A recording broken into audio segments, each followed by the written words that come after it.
खुसी नै छु।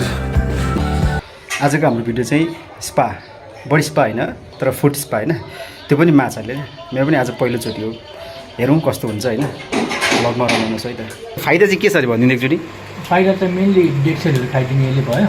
अन्त स्ट्रेस रिलिफहरू, एउटा मेडिटेसन टाइपको, मान्छेलाई रिफ्रेसमेन्टको लागि चाहिँ त्यो भन्नाले लाइक त्यो मुसा हुन्छ नि हाम्रो कालो मुसा, त्यो त खाने होइन नि। त्यो त खाँदैन, त्यो खाँदैन। मेनली डेड सेल भनेको चाहिँ कालो कालो दागहरू हुन्छ नि खुट्टामा बसेको, मरेको छालाहरू भन्छ हामी होइन, त्यो चाहिँ खाइदिन्छ। तर लोकेसन लास्टै भित्र रहेछ नि त। लोकेसन हल्का भित्र छ हाम्रो, तर यो धेरै चलेको छ। मैले पनि त्यो देखेर त नदान म आउँथिनँ, तर अलिक लोकेसन टाढा भयो क्या। लोकेसन चाहिँ अलिक भित्रै छ हाम्रो।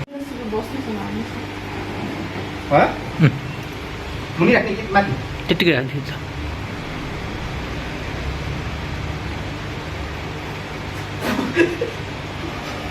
कालो कुकी चाहिँ लाउने रहेछ नि त। ओ माई गड, हो रहेछ हो, खाँदो रहेछ है। अलिक मुनि राख्दै खुट्टा हुन्छ। के आइरहेको छ खुट्टादेखि नै चाहिँ खुट्टाले खाएको छ। त्योले पनि त्यो पाठोले पनि गर्ने हुँदै थियो, भात खानु गयो। आउँछ तर गर्छ होला त्यसले, यहीँ बोलाएको छु कि म त आउँदा चाहिँ मान्छे पनि ल्याइदिइहाल्छु नि बेच्दाको नि। तर यसले देख्ने, यो देखेर प्रायः चाहिँ गर्छ कि। यतैको हो रहेछ मजाले पो खाँदो रहेछ त।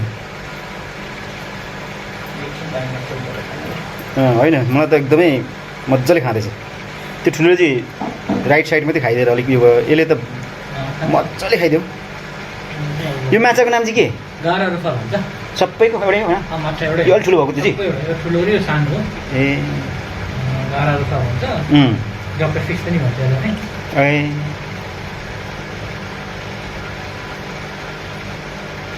त्यही त, त्यो त्यस्तो दुख्दैन नि रहेछ कि, खाइ नपाए अलिकति गाउँ लाग्दो रहेछ। काउकुती लाग्ने हो।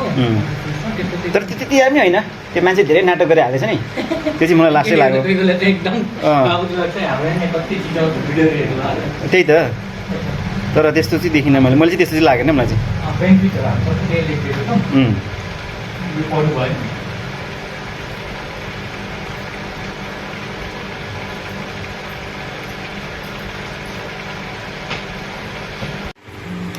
ठ्याक्कै यसरी मान्छे टकटक टगाएर नयाँ एउटा व्यापार हो।